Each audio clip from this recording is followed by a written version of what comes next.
لایف ما را شیر کنین عزیزا. سرای صرافی است، دروازه طرف سرای چبلق است، جام در گرفته دیگه. بسیار وضعیت خراب است، وضعیت بسیار خراب است.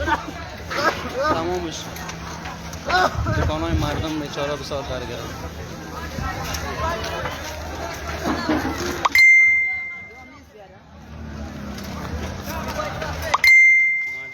بسیار تباه شدن، خساره مالی بسیار دیدن. چیزی که راسته نمک بازار بود در گرفته، او طرف صرافی در گرفته. این آتش طرف صرافی است، دروازه صرافی هموند از طرف سرای چبلق است در گرفته. دکان بازازی در گرفته بده. بسیار وضعیت وخیم است، بسیار وضعیت خراب است. لایک شیر کنین، لایک مونه.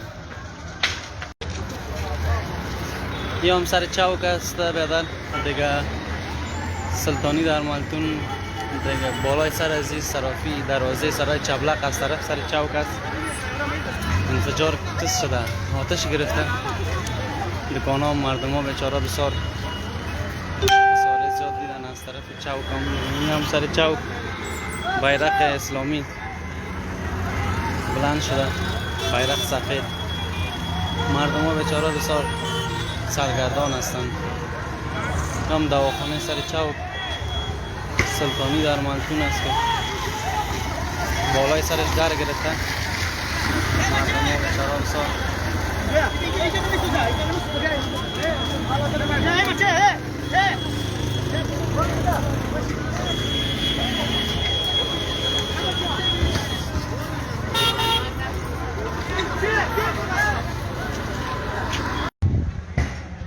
دوستان دوباره شهر آمدم، لایف آمدم به خاطر که دروازه صرافی از طرف سرای چبلق و دروازه سرای چبلق از طرف صرافی که از این طرف بسیار آتشش زیاد شده دیگه. کس نیست که بدر گل کنه و بسیار زیاد اوضاع خراب شده.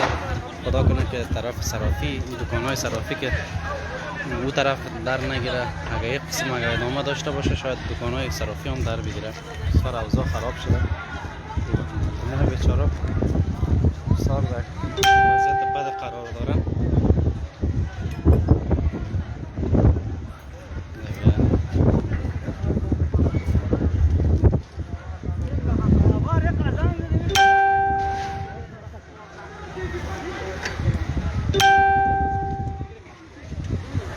خیلی وضعیت خراب است. یا سرای شالی است، سرای شالی هم در گرفت.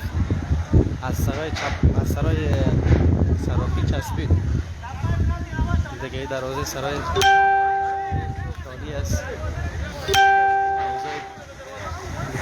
سرای شالی بسیار خراب است. لایف ما را از شیر کنین. این سرای شالی است، تکه فروشی سرای شالی است که به حد و به اندازه آتش سوزی زیاد شده دیگه. چیزی نیست که آتش خاموش کنند او کم پایپ گپا نمیشه. بسیار وضعیت خراب است. خداوند خودش رحم کنه. شیر کنین عزیزان.